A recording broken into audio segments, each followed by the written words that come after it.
everybody, and welcome back to another episode of the Rocking Midlife Podcast. And whether you're joining us on YouTube or listening in, you are going to love today's guest. She and I have already been bonding. We're already best buddies already. And I really would like to welcome Margaret. Let's try that again. And I would really like to welcome my new best friend, whose name I can't even remember, Martha. Welcome, Martha. Hey, Kat. Hi. And no worries, because you know what? My little sister's name is actually Margaret. So Martha and Margaret, like at the school, they would be the PA. It would always be garbled. Nobody would know. We'd always show up and we're like, they called me. No, they called me. So I've been getting, there's worse things that you could call me than Margaret. So it is A-okay. Yeah. There we go. And normally I would edit this out, but for the sake of real transparency, you're all going to get to listen to that. Okay. Let's do it. Why not? Yeah, why not? We're here. Me getting the guest's name wrong in the top sentence. Hey, podcasting 101 just failed. But anyway, here we go. All right. I'm going to tell you all about Martha, okay? Martha Bodyfelt is a certified divorce recovery coach who teaches divorced women how to break free from the patterns that keep them stuck so that they can feel fulfilled, have more fun, which is brilliant, and live fearlessly. Now, in the past 5 years, she has professionally coached over 100 women using the LionHeart Method, a no BS empowering solution that helps women recover from divorce pain and thrive in a matter of weeks, not years. And that alone, I think, is really, really crucial, because by midlife, there's so many divorced women. And I know from dealing with midlife women over the last decade, really, so many of them are stuck and they're struggling to get forward in their life. So I know this episode is going to really speak to so many people. Martha has served as a divorce expert contributor to the Huffington Post, Elephant Journal, Psychology Today, and Thrive Global. And her advice has actually impacted over 10 million divorced women. So divorced ladies, get out your pen, get out your notepad, listen in today, because I know Martha's going to be sharing some gold that will really help you. So Martha, again, welcome. Tell us a little bit about yourself. Thank you, everybody, and I'm really happy to be here. And I'm always entranced hearing an accent that is not an American accent like mine. So thank you for having me. And yeah, hey everybody. So my name is Martha Bodyfelt, as Kat had said, and I originally started. My origin story is I was in the U.S. military and I had a career-ending injury right around the same time. I ended up getting divorced. So my life was, as they say here, a shit show for a while. Yeah. And then was in kind of the corporate, kind of toxic corporate, very masculine driven kind of career working in the Department of Defense. Mm-hmm. And I went through a really bad divorce. And after that, I was kind of wandering around, kind of Moses in the desert for a while, making all of the mistakes and then just trying to find my footing for a couple of years. And then I just had a couple of friends who were in their mid 40s, late 40s, a couple of years after I went through my divorce, starting to come to me saying, hey, you've been through a divorce. Is this right? Can you tell me this? What should I be asking a lawyer? And I started doing that. And that went on for a couple of years until a friend had asked, have you ever considered writing for anybody? And so I just wrote and submitted, this was like 2015, 2016, to the Huffington Post. This is what you can expect when you get divorced. And I guess you could say the rest is history. And then I had another friend say, hey, is there such thing as a divorce coach that you could help people in addition to writing? And damn it if there wasn't, because there was. And so I got my coaching certification in 2016, and I've been helping women, I guess, for the past 6 years, first go through the process of divorce and then pivoting to divorce recovery for incredible women in midlife. And I'm actually, you heard it here first, Kat, I'm adding on to that. All right, this is an exclusive that announcement exclusive. Even exactly, better. everybody, right? I know, right? Is in addition to the divorce recovery and serving my clients with that, is we're actually pivoting to a group coaching program as well that will help women who are divorced, who are ready for love, re-enter the dating field to find a good, secure partner who is loving and exciting. And this is going to be for women who they're ready to get out there, but they're just really discouraged from seeing the online profiles where it's just kind of a guy on a motorcycle and the picture's like 8 years old. And so those are just kind of two beautiful avenues that I'm working with women in midlife and beyond that I'm really excited for. That is very cool. So I have heard the term divorce coach before. Obviously, it's not 2016. I wouldn't have then. I have now. What do you actually do, and why are you different to anyone else that calls himself a divorce coach? Great question. So what you'll find in the divorce coaching space, much like a lot of different coaching spaces, is there are folks who are generalists, and as well as there are folks who kind of have the specialties. Now, what I have seen in the divorce coaching kind of arena are a lot of coaches who help people who are going through the process of divorce. They're thinking partners, they're advocates. They say, have you considered asking your lawyer this question? Or they'll help them with financial things and things along the lines of that. But what really sets me apart is I focus solely with women who are 50 and better, who feel stuck after their divorce. Right. Because what I found with brilliant women, professional women, they don't need somebody telling them what things to ask their lawyer. They don't need that.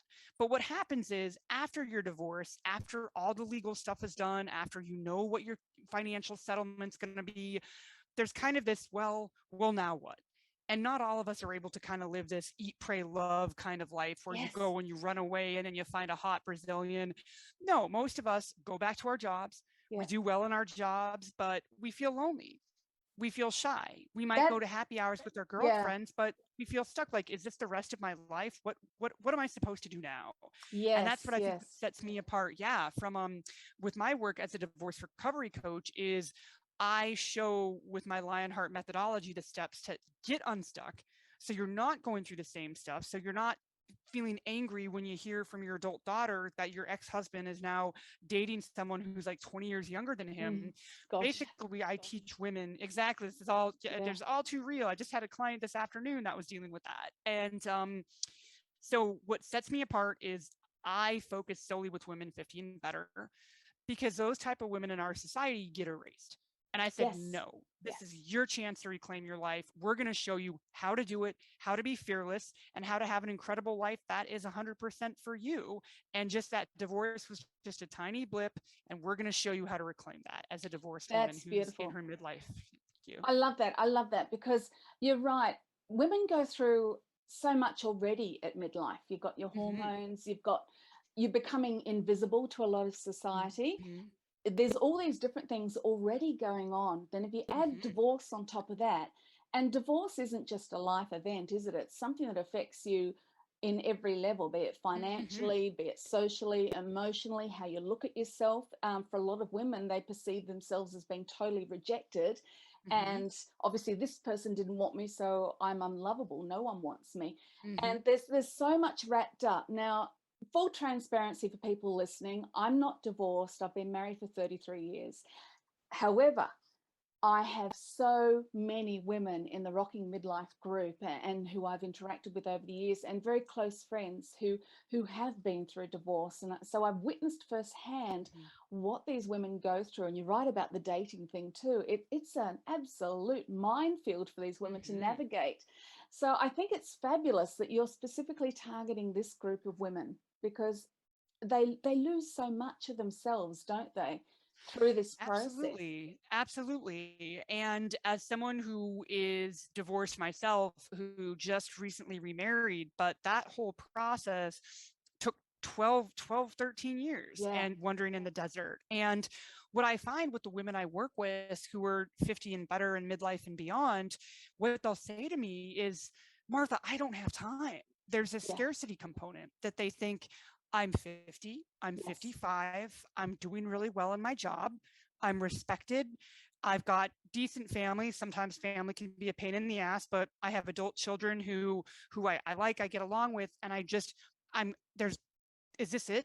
Is this just it's a Groundhog Day? And that's why working with women in midlife is just, it is so special because we do have these very unique needs that society is not meeting for us, because they would rather have women be silenced. They would rather have women just disappear. If they can no longer objectify you, they just want to erase you. Yeah. And I take huge exception to that, which is why I'm just so motivated. And you bring up a really good point, Kat, about with the women that are in your life and folks in the community right now who've had friends who are divorced or who've experienced divorce themselves. There is this complete kind of identity shakeup because they have been conditioned since they were little girls that good girls get married and good girls become mothers. And so they're doing that in addition to running the household and working outside the home and doing all the things that women are doing. And when they're still busting their ass, but the marriage doesn't work out, they have been receiving that messaging since they were little that, oh, that means that you're bad and you did something wrong because your identity was as a wife. And so they come to me saying, I don't know who I am anymore. I don't know what my identity is because I was a wife for decades and I am not that anymore. So what am I supposed to be, especially during midlife when everything is changing and we're questioning everything? That's crazy. You're right. You're talking about who's my identity, what's my identity meant to be. I mean, women go through that anyway at midlife, particularly when you're dealing with empty nest and things like that. I share my own journey. It was my youngest getting accepted into university, which was the final, rug pull for me. Like, well, you're actually redundant now, mother. You got to go do something for yourself, or you're going to be stuck in this place grieving for what you used to have. And I can imagine, you add on emptiness, you add on all these other things, and then you've lost that partner you've been with potentially for 20, 30 years. I can imagine these women must be just like, who the heck is left? What on earth do I do now? Do you help these women? Obviously, you give them practical tips about dating, but what are some of the things that you do to walk these people through this process of becoming whole again? Yeah, absolutely. So I have developed over my 6+ years of working with women through divorce, I have developed what I like to call the LionHeart methodology. Now, I love kind of this concept of LionHeart because we as women, especially women of a certain age, we've seen some shit. We are survivors. We are thrivers. We are holding up the world. And so to me, that lion-hearted is courageous, even when we're not maybe just putting it on our sleeves and proclaiming it to the world, but we're doing the work in the background. We are the source code. We are doing that. And so the LionHeart methodology is kind of an homage to the courage that women at midlife and beyond already have. Yeah, love it. And I just thank you. And I just kind of liked it as well because I am a Leo, and so Leo the lion, and so everything always has to be about us as Leos. But so what we do is the first step in the LionHeart methodology is we get crystal clear on the actual patterns that are holding divorced women back. So when I have somebody come to me saying, I feel guilty, and I've been divorced for 3 years, and although he cheated on me, I still feel guilty. And so in a very kind of proactive environment, we get crystal clear on that. I'm a coach. I'm not a therapist. So we're not going and being like, well, what was the relationship with your mother? But there is a lot of work we as coaches can do that can pinpoint that. And what I find is we're digging deep in a very safe manner, because if somebody says, I feel guilty, that's actually not the thing that's keeping them stuck. It's always something else. So we're spending about 4 weeks to get crystal clear on what that really is. And so that's the first step, getting crystal clear on the hidden things, because if they weren't hidden, these ladies wouldn't be stuck. Yeah. So that's right. Step number 2, right? Yeah. Right. And then so step number 2 is we are actually going and blasting that. We are basically dismantling. We are taking a stick to that dynamite, to that hidden narrative. Oh, I love Some it. of those hidden narratives are people pleasing. That's kind of, I would say, the most common one with that's the a big ladies one I with work women. with. Yeah. Yeah. Oh yeah, because it's our conditioning. People pleasing, senses of abandonment, senses of self-worth that originated when we were younger because of maybe some unhealthy family dynamics, or maybe some messaging when they were trying to make it through the workplace. And so we take that, and I like to say, put a stick of dynamite and we obliterate that. Yeah. And so that's a step 2. And then the step 3 then is what I absolutely love, which is my favorite. I say number 3 is the best. I say that because I'm child number 3. I'm a middle child. but it's basically we are rewiring DNA of the women for complete self-love, resilience, and fearlessness. So we have identified those crappy narratives, we have dismantled them, and now we are going to start building up the healthy narratives that I am worthy because I exist. Yes. I am enough because I am here and I am human, or I have the power to tell people no. And so we build those up and reinforce them so we can get to step number 4 in the LionHeart methodology, which, okay, this one actually might be my favorite as well, is we build a roadmap, a customized roadmap for each client so they can now live life on their own terms, fearlessly, not looking for approval for any other person. So we've got, I'll recap that for the listeners if you guys want. Yeah, that's fantastic. So LionHeart methodology. Good. Yeah. Thank you. Yeah, LionHeart methodology. Number 1, getting crystal clear on the problems holding you back. Number 2, taking a stick of dynamite to obliterate those toxic narratives. Yep. Number 3, rewiring your DNA and creating resilience, self-love, and fearlessness. And number 4, creating that roadmap so you can live the rest of your life on your own damn terms. Oh, that's fantastic. It's so funny because it's very similar to obviously the type of coaching I might do with a woman who's wanting to reinvent part of her life. And it's interesting, isn't it? Because you're not making the divorce this big thing, are you? You're actually saying it's something that's happened, and it all still comes back to the woman, the person themselves doing the work, doesn't it? For them to reinvent really in any area of their life. And I think that's brilliant that you're doing that, because I know just, from watching various friends over the years, some women get so hung up on the event, the actual thing that happened, that it becomes almost bigger in some ways than it might have been at the time. And everything they do still harkens back to that moment in time. Yeah. And I'm sure you've seen that a whole lot more than me.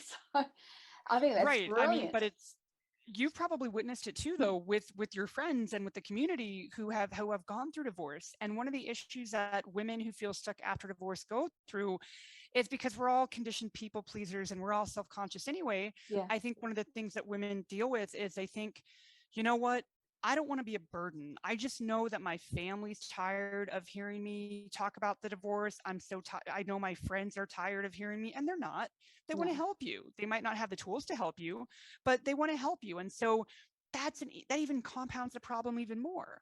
It's because you're feeling bad because you have these patterns that are keeping you stuck after divorce, but then you feel guilty because you don't think that somebody wants to listen to you. And that it's just adding insult to injury. So I'm like, no, let's stop this. Let's focus on you. It's this selfish thing, isn't it? We don't want to be selfish. We don't want to take time out to work on ourselves, because that's a bit selfish. Who do you think you are going out? And it's interesting, before you mentioned the eat, pray, love thing, because I've said this numerous times. I mean, it's terrible. I've forgotten her name at the moment. But the writer, I mean, she's a beautiful writer. She's very eloquent, but you actually don't need to run away to all these different exotic countries to change something in your life now. You can actually do the work now, here and now, where you are. And the steps that you're outlining are really perfect, not just for divorce recovery, but for any type of reinvention. Absolutely. Which is absolutely. Fabulous. And it is so funny with the Eat, Pray, Love, because about a year after my divorce, I attempted to do my own Eat, Pray, Love. Yeah. Now, for the record, I had read Eat, Pray, Love a couple years before. Well, when like my first marriage was going to hell in a handbasket, and I was just like, I didn't even like the messaging then. That was like, run away, go find a hunky Brazilian dude, and all will be okay. And eat lots of pasta. I liked that. Eat lots of pasta. And I'm like, that was a bit. Right. No, it wasn't. I'm just like, who can eat that? Like, my people are the mountains. I look at pasta and I'm going to put on like 10 pounds. So I can't deal with that. But it's so funny because I had actually, about a year after my divorce, I knew something needed to change. And I was actually going to take a job in Afghanistan. That's a whole other podcast, because I was a defense contractor. Yeah. That did not work out. But what I knew to be true for me at the time was I had to get out of the environment. And I didn't have the sophistication yet to know that it was all a mental thing. So I left my job. I put my stuff in storage and I traveled through Asia and Russia and Turkey. Oh, This was like gosh. 10 years ago. It was Wow. insane. Solo, got the dysentery in, get the dysentery in Vietnam, got the UTIs in Tick the tourist Turkey. boxes, It didn't was a you? whole thing. Exactly. Dysentery, Exactly. UTI. Like all the stuff, getting in, into fight with a cab driver, like Yeah. in Armenia, just Oh, gosh. as you do, Yeah, as thinking you that do. that was right. And I mean, it was an incredible experience, 4 months on the road by Yeah. myself, 9 countries, all those things to, write about beautiful photography, met incredible people. Yeah. But I came back and I was dealing, You were it was still nothing there, more, weren't you? You were it was the still same there. shit. Yeah. It was the same shit. It was the same shit that, Yeah. and I remember my friends happy I was back. I had started to see somebody who I should not have been seeing, but that's a whole other podcast. But I can see we're going to be doing realizing, installments with you, I I think, know, over the part next few one, seasons. part Oh, right, good. like part one, yeah, part like what not to do after your divorce. But Yeah. it was interesting though, because there was this, hey, I did what I thought I was supposed to do, Mm-hmm. and I still feel like shit, which makes it very similar to, I think, a lot of the women who are struggling after divorce. Yeah. They did everything society told them to do. They did everything their religion told them to do, their family told them to do, their husband told them to do, whatever. And they're still feeling like, well, there must be something wrong with me because Yeah. I'm feeling terribly. And so I know that I've been through that. I've worked through that. I'm helping women kind of get through that, because nobody should have to wander around in the dark for 12 or 13 years, No. especially when you're already feeling self-conscious about your age. Yeah, Absolutely exactly. not. Now you've mentioned friends, and obviously because I've been talking about friends, what can we as friends of divorced people, what can we do to help those in our lives, A, who might be going through a divorce at the moment, and B, might be stuck and still hurting so much because of a divorce in their past? What can we do as I love friends? this question. Yeah, I love this question. And I think there's, as a friend as well, who has seen friends go through divorce, I think one of the best things that you can do is just be there for them. I mean, and I know sometimes we all just want to, oh, let me say the right words to make Yeah. this person feel better. You're probably not going to make them feel better by just saying the right words. But some of the kindest, like most beautiful things that I remember going through my own my divorce, 13 years ago, was the friends who just came over and they said, why don't we just cook dinner together? Let's just do that. Or I had a good friend who'd say, hey, Martha, come to this movie. Let's go to this movie. Or, oh my God, let's plan this girls trip. Let's go up to New York for a weekend. I'm in DC, so that going up for the weekend was probably easier than in Auckland. But Yeah, just a and tad. so exactly, and so paying that forward, when I had friends, years later after my divorce, when I had friends experiencing divorce, I did that too, and I found that just felt better than, well, let's hurry up and get you dating. That is, please do not do that. If they were grieving and they were feeling stuck, do not say, let's get you online, because guess what's going to happen? If you're still grieving that divorce and somebody ghosts you online, that is going to re-traumatize you. Yeah. And so pump the brakes unless one of your divorced friends says, I'm ready to get back out there. Don't offer that. They'll let you know when they'll let you know. And I've heard that from clients as well, who get frustrated when their well-meaning family, and when their well-meaning friends say, well, let's get you out there. Like, no, I'm trying to figure myself out. I'm trying to process my own grief. And so that's good. That's good advice. Yeah. So just be there and say, I've got an extra ticket to the comedy show. Come with me, damn it. Yeah. Or, hey, you know what? I ordered, oh darn, I ordered too much pizza. Why don't you come over? And so just having that presence, or, let's watch some really bad TV together. Yeah. And just being there for them. You don't need to say anything. Like, your presence is enough. I guess promise. You don't need to try and fix them, do you? It's no, they don't want that, because they're already feeling self-conscious. Yeah. So just loving them unconditionally, unless they ask you to, like, go rob a bank, that, you can say, I love you, but I'm not going to do that. But just being there for them. That's all. That's what good friendship is anyway, right? Just being there for them, not judging them, not bringing in, oh, let's talk about your divorce. your divorce friend does not want to talk about your effing divorce anymore. Like they don't want that. So just be there for them, and don't treat them like they're weird. I had a lot of well-meaning friends who they didn't know, they were just doing the best they could, but they almost kind of felt like they were treating me like I had some terminal disease. Like, how are you doing? No, just treat them like, bring them into social things so they don't feel, so they're not feeling isolated, or if they're like, I really don't feel like going out, be like, you know what? Why don't I come in? Why don't I come? I've got a great bottle. I've got a great bottle of New wine. Zealand Sauvignon Blanc. Yeah. That's what I'm saying. Oyster Bay, baby. That's Oyster Bay. Exactly. Exactly. So just being there for them. Actually, now I just thought of something then when you talk about being there for them and bringing them in. One comment I've heard from friends who have been divorced, and they were talking in reference to kind of like church circles, because we were in the same church at the time.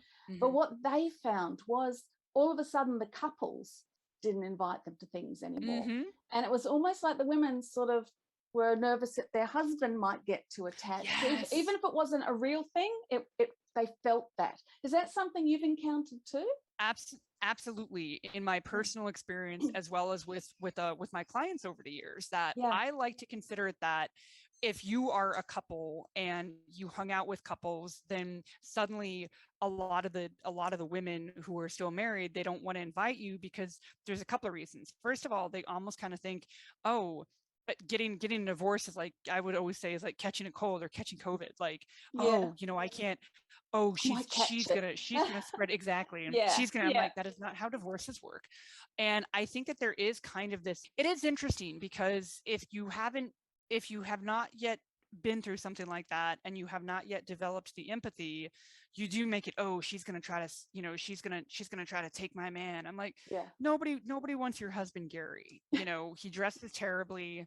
He's got foot odor, but that is a real thing. And what I have found, it is a deep hurt. And my clients say this, they're like, I feel like my friends are punishing me. What I want is I want connection, but what I feel like my friends are punishing me because my marriage didn't work out. And so I do see that. And I think kind of what I can offer for that is that your real friends aren't going to do that. Yeah. They're not going to do that. And if your whole friend circle dissipates during that, I'm sorry if that happens. That shows you, though, that maybe that might be an opportunity for you to maybe start, maybe other connections, finding other connections. There's so many incredible people out there, and with COVID, we're trying to get back to normal life. There are many wonderful opportunities to. It can be hard, I know, making new friends as adults, but that is better to try to make new friends than deal with people who now think that you're a threat. You deserve better than that. Absolutely. I mean, I hate hearing it. It certainly made me consider my own opinion as a married person. Am I being open and welcoming, or am I subconsciously doing the same? And I think it's something that we don't really talk about very much, but you've just confirmed to me that it does happen, and divorced women do feel this. Absolutely. And it's a damn shame. And I think that there's also it's kind of a fine line as well, because what some of my clients have expressed is that when they try to go online and they try to go on like a divorce support Facebook group or anything like that, or even like a meetup. One of my clients said she went to a meetup called like Fabulous Divorced Women Over 50 in the DC area. I thought that sounded fabulous. I was like, sign me up. But she was so upset because she said all these women did was just sat around and just talked about how horrible their ex was. And if you go on Facebook groups, and I'd seen that myself when I was trying to get support, it was just this very kind of this almost kind of like a victimization of boohoo. And that's, it's kind of like, sorry that you're divorced, that you were treated poorly. But just when you're with people who are just stewing in their own misery and through their grief, it's going to and I recently learned this term, re-traumatizing you. Yeah. And so it is really kind of connecting, if you are trying to find those kind of good, great, wonderful groups of people, is the friends who know you, the friends who love you, the friends who aren't going to judge you, and motivating things such as your group, such as your podcast, is going to spaces where women are going to be lifted up and accepted and not patronized and not put in an environment where it's just, oh, just sit here and be hateful and be stuck in that. Yeah. We're not about that anymore. Life is too short for that. Oh, absolutely. Absolutely. And again, you're touching on things that are so similar to what I say to women at midlife. It's like I was saying about empty nests. You can get stuck in that grief. There's no denying that there is grief. There is grief when life change is happening. There's the grief with divorce, but then it's a choice to work through that grief and keep moving, or to stay and, like you said, just keep reinforcing it with a group of people who want to totally defined by that particular grief. And right. And it's interesting because, and I think this is with whether it's hormonal changes or whether it's financial changes, or your kids have moved away, or any kind of, or if you're a widow. I mean, it's the same thing, that it's understandable, certainly as as a human to human, I can empathize if someone's feeling sad, but then it's, yes, you have the right to be sad, you have the right to have that grief, but what would you like to do next? Yeah, I think that's the question. Yeah, that's I like that. That's really good. Okay, so 3 final practical tips or takeaways that a divorced midlife could go away and implement right away, as well as go to your website and grab your thing. I went to university on a debate scholarship, so let me see if I can still think on my toes like that. So let me see if I can think of my toes on this. But I think the thing is, one of the number one ones is that, what goal do you have for yourself in the next year? And the reason I ask that is because I think so many divorced women, we get stuck in this Groundhog Day, that we forget that we have the means and we are alive, and therefore we still have the ability to dream. Yeah. So I don't need you to do 10 years from now, 20 years from now, but next year, on, let's say we're in the US right now, it's on May 31st. So May 31st, June 1st, 2023. What do you want to have accomplished? And it doesn't have to be something big or crazy, but it can be, what? I've always wanted to go to that vineyard and I want to learn about wine. Yeah. So that's the one. So what do you want to have accomplished? And so then that is goal number 1. So and so then goal number 2 on that are, what are 3 steps you will take this month to work towards that? Oh, and that can just be checking out, hashtag New Zealand wine on Instagram, or that can be Googling wine classes, or anything like that. So that is, where do you want to be? What is one thing you want to have accomplished in 1 year, a year from now? What are the 3 things that you can do in the next month to work towards that? And we got a third one going on, is that, what gift are you going to give yourself right now that you have not yet? And this is really kind of tapping into intuition and empathy. But as an example, if you are always criticizing yourself, what gift are you going to give yourself to maybe stop doing that? Because it's that kind of behavior that is going to get us unstuck. Yeah. So what grace? Let's do this. We mentioned church. Yeah. How will you show yourself grace today? Yeah, I love that. We'll do that as number 3. Yeah. That was a roundabout way of saying it, but so we got, what is your goal? I'll give you all the points again. Like, what is the one thing you're going to do that is different this year? If you're like, well, I always go to the lake, well, then you can't say that. You have to say, what is one thing different, one dream that you have that you're going to accomplish this year? What are 3 things you're going to do this month to work towards that? And then every day, how are you going to show yourself grace that day? Beautiful. And if those still don't work, head over to marthabodyfelt.com and we're going to get you hooked up with the things that will. Amen, sister. That was fantastic. I love those 3 points. Martha, thank you so much. You're just absolutely a font of information. But what I love more is there's a passion in you to help these women and to see these women really break through. And that's what I love. And that's what I know my listeners and watchers will be catching. So again, can you just tell us again, where can people find you? Absolutely. So your first stop is just marthabodyfelt.com. Crazy name, I know, but marthabodyfelt.com. You can take a quiz to find out what's really keeping you stuck, and we'll go from there. So check that out. And you can actually follow me on Instagram at just Martha Bodyfelt. Just all the Martha Bodyfelt. That is where the most up-to-date information is going to be. And I'd love to have you guys in my divorce recovery community.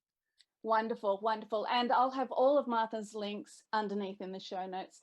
So again, Martha, thank you so much. It's been an absolute privilege to have this time with you. And hey, everybody else, tune in. Please share this episode. If you've got divorced friends who are really struggling, or even if they're not, share that to them, because they'll be able to still get things out of this that will just help them really, really, really walk into their next season on fire, fueled, and living again, fully living again. So thank you again. We will see you on the next episode of Rocking Midlife. Please make sure to subscribe, to share, and if you're listening in on Apple iTunes, please leave us a review. Bye.